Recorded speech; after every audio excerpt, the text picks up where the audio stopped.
북한 외교가가 발칵 뒤집혔습니다. 평양에서 파견된 한 간부가 공관 비밀 금고속 장부를 들여다본 그날 밤 그는 모든 것을 버리고 사라졌습니다. 과연 그 장부에는 무엇이 적혀 있었고 평양의 엘리트였던 그는 왜 처자식마저 두고 떠나야 했을까요? 지금부터 그 이야기를 들려드리겠습니다. 이 영상이 도움이 되셨다면 구독과 좋아요 부탁드립니다. 여러분의 관심이 더 많은 탈북민들의 진실된 이야기를 전할 수 있는 힘이 됩니다. 그 모든 것은 이렇게 시작되었습니다. 제 고향은 평양입니다. 대동강이 흐르고 옥류교 너머로 능라도가 보이는 곳에서 나고 자랐습니다. 아버지가 당 기관에서 일하셨던 덕에 어린 시절 저는 또래보다 풍족하게 살았습니다. 명절이면 옥류관 냉면을 먹으러 가족이 다 같이 나섰고 김일성 광장에서 열리는 행사에 동원될 때마다 자랑스럽다는 마음뿐이었습니다. 학교에서는 늘 수령님과 당에 대한 충성을 배웠습니다. 여러분도 아시다시피 그 시절 우리는 다른 세상을 알 길이 없었습니다. 텔레비전도 신문도 모두 당의 목소리뿐이었으니까요. 저 역시 그것이 전부인 줄 알았습니다. 열심히 공부해서 외국어 대학에 들어갔고 졸업 후에는 외교성에 배치되었습니다.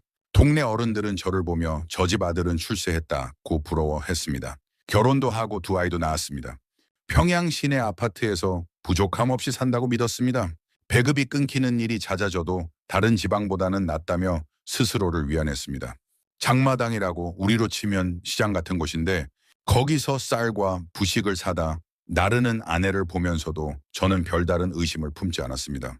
그런데 해외 공관으로 발령이 나면서 제 인생은 조금씩 다른 방향으로 흘러가기 시작했습니다. 처음으로 평양 밖의 세상을 보게 된 것입니다. 당시 저는 체제를 의심하지 않았습니다. 그저 나라를 위해 충성을 다하면 된다고 믿었던 평범한 외교관이었습니다. 하지만 그 믿음은 머지않아 흔들리기 시작했습니다. 해외 공관에 발령받고 나서 제 눈에 들어온 풍경은 평양에서 배운 것과는 완전히 달랐습니다. 처음엔 단순히 다른 나라는 잘 사는구나 정도로만 생각했습니다. 그런데 시간이 지나면서 정작 제가 모셔야 했던 상부 간부들의 생활을 가까이서 보게 되었습니다.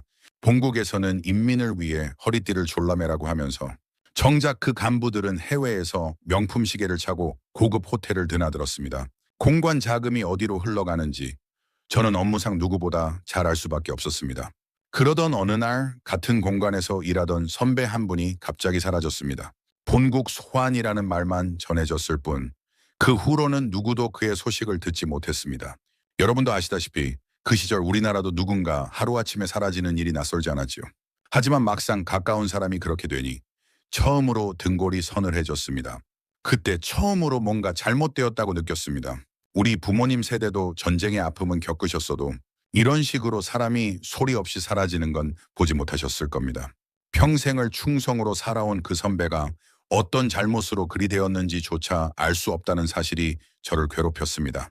밤마다 평양에 두고 온 아내와 아이들 생각이 났습니다. 늙어가시는 부모님도 자라나는 자식들도 이 체제 안에서 과연 안전할 수 있을까?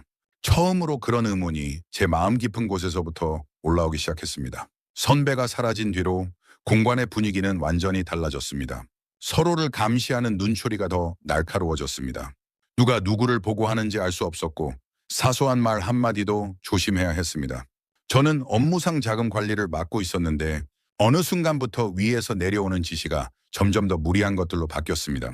장부에 맞지 않는 돈을 만들어내라는 식의 요구였습니다. 그 무렵 평양의 가족에게서 편지가 왔습니다. 아내는 별일 아니라는 듯 적었지만 행간에서 어려움이 느껴졌습니다. 하루 한 끼도 힘든 날들이 이어진다는 이야기.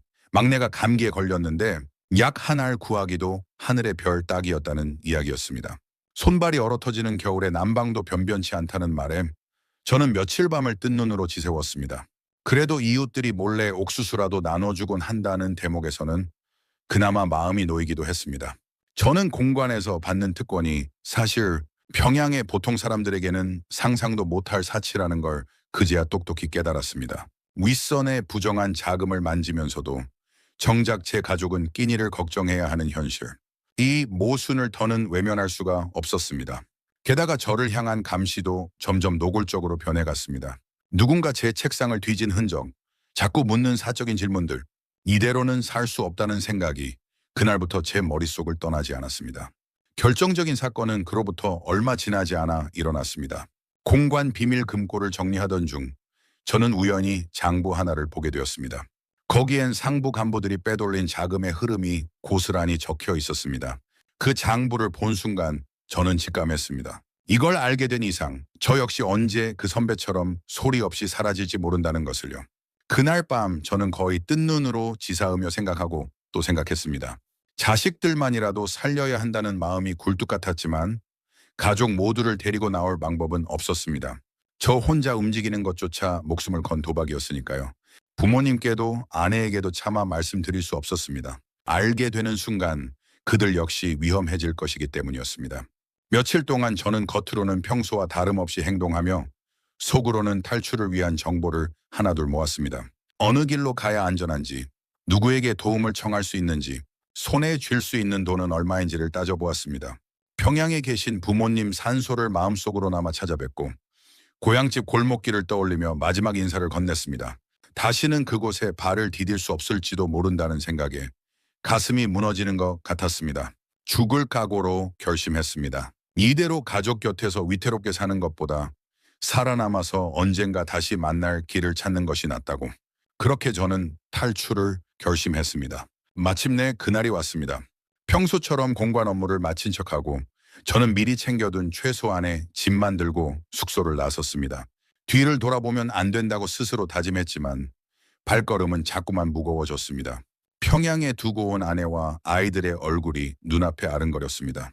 해외 공관이었기에 두만강이나 압록강을 직접 건너지는 않았지만 감시의 눈을 피해 국경지대를 통과하는 과정은 그에 못지않게 위험했습니다. 낯선 길을 따라 이동하며 검문소를 지날 때마다 심장이 터질 듯이 뛰었습니다. 젊지 않은 몸으로 밤새 걷고 또 걸으려니 다리가 후들거렸지만 멈출 수가 없었습니다. 조금이라도 늦으면 모든 것이 끝장이라는 생각뿐이었습니다. 순찰을 도는 사람들의 그림자만 보여도 숨을 죽이고 풀숲에 몸을 숨겼습니다. 손전등 불빛이 스쳐 지나갈 때마다 심장이 멎는 줄 알았습니다. 그 순간순간이 마치 영원처럼 느껴졌습니다. 하늘에 계신 부모님께 기도했습니다. 제발 무사히 이 길을 건너게 해달라고. 그리고 언젠가 가족과 다시 만날 수 있게 해달라고. 몇 번이나 발각될 뻔한 고비를 넘기고서야 저는 비로소 국경지대를 벗어날 수 있었습니다. 온몸이 땀과 진흙으로 범벅이 된 채 저는 그 자리에 주저앉아 한참을 떨었습니다. 살았다는 안도감과 이제부터 시작이라는 두려움이 동시에 밀려왔습니다. 자유를 얻었다고 생각했는데 그것은 착각이었습니다. 낯선 땅에 발을 디딘 순간의 안도감도 잠시 곧바로 새로운 두려움이 밀려왔습니다. 중국말을 못해서 거리에 나서는 것조차 조심스러웠고 행여 신분이 드러나면 그대로 북송될 수도 있다는 공포가 늘 따라다녔습니다.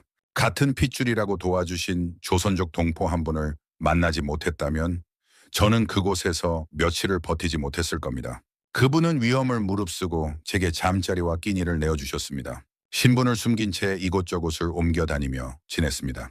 식당에서 설거지를 하고 때로는 농사일을 거들며 입에 풀칠을 했습니다. 평양에서 외교관으로 일하던 사람이 낯선 타국에서 막노동으로 하루하루를 버틴다는 것이 서글프기도 했지만 살아있다는 것만으로도 감사했습니다. 그러던 중 한 한국인 목사님을 만나게 되었습니다. 처음엔 경계했지만 그분은 묻지도 따지지도 않고 저를 숨겨주고 먹여주셨습니다. 당신 같은 사람들을 돕는 게 제 일입니다. 라는 말씀이 아직도 귓가에 생생합니다. 그 도움이 없었다면 저는 그 막막한 타국 땅에서 길을 잃었을 것입니다. 밤마다 들킬까봐 잠을 설치면서도 저는 한 가지 생각만 붙들고 버텼습니다. 어떻게든 한국으로 가야 한다는 것.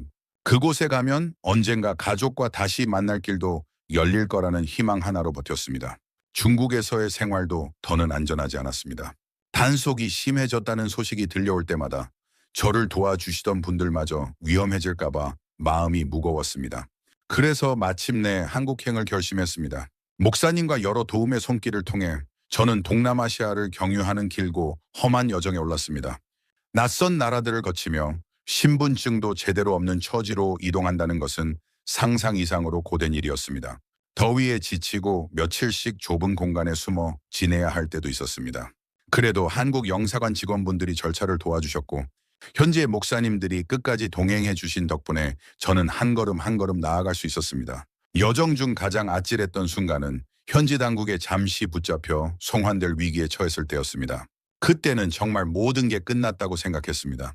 다행히 한국 공관 측의 도움으로 가까스로 풀려날 수 있었지만 그 며칠간은 평생 잊지 못할 공포였습니다. 마침내 한국 공관에 도착했던 순간을 잊을 수가 없습니다.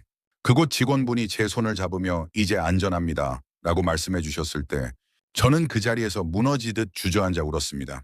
평양을 떠난 지 몇 달 만에 처음으로 마음 놓고 숨을 쉴 수 있었습니다. 희망이 실현 끝에 비로소 손에 잡히는 순간이었습니다. 처음 한국 땅을 밟았을 때 저는 한참을 멍하니 서 있었습니다. 24시간 불이 꺼지지 않는 편의점이 있다는 게 믿기지 않았습니다. 마트에 들어서니 물건이 넘쳐나는 걸 보고 평양의 텅 빈 상점들이 떠올라 마음이 복잡해졌습니다. 인터넷으로 마음만 먹으면 무엇이든 찾아볼 수 있다는 것도 처음엔 낯설고 신기했습니다. 북한 소식조차 자유롭게 검색해 볼 수 있다는 사실에 그동안 제가 얼마나 갇혀 살았는지 새삼 깨달았습니다. 하나원에서 몇 달간 교육을 받으며 한국 생활에 적응해 갔습니다. 말투가 달라서 처음엔 오해를 사기도 했고 음식 맛이 달라서 적응이 쉽지 않은 날도 있었습니다. 그래도 같은 민족이니까 시간이 지나니 조금씩 마음을 나눌 수 있는 분들도 생겼습니다. 자유를 실감한 건 작은 순간들이었습니다. 누구의 눈치도 보지 않고 하고 싶은 말을 할 수 있다는 것, 가고 싶은 곳을 마음대로 다닐 수 있다는 것, 그것이 이렇게 큰 일인지 저는 평양에 있을 때는 미처 몰랐습니다. 하지만 지금도 북에 둔 가족들이 보고 싶습니다. 아내와 아이들이 잘 지내고 있는지 매일같이 마음 한구석이 무겁습니다. 통일이 되면 고향 땅을 다시 밟고 가족을 다시 안아볼 수 있기를 간절히 바랍니다. 우리 세대에는 그 통일을 볼 수 있었으면 좋겠습니다.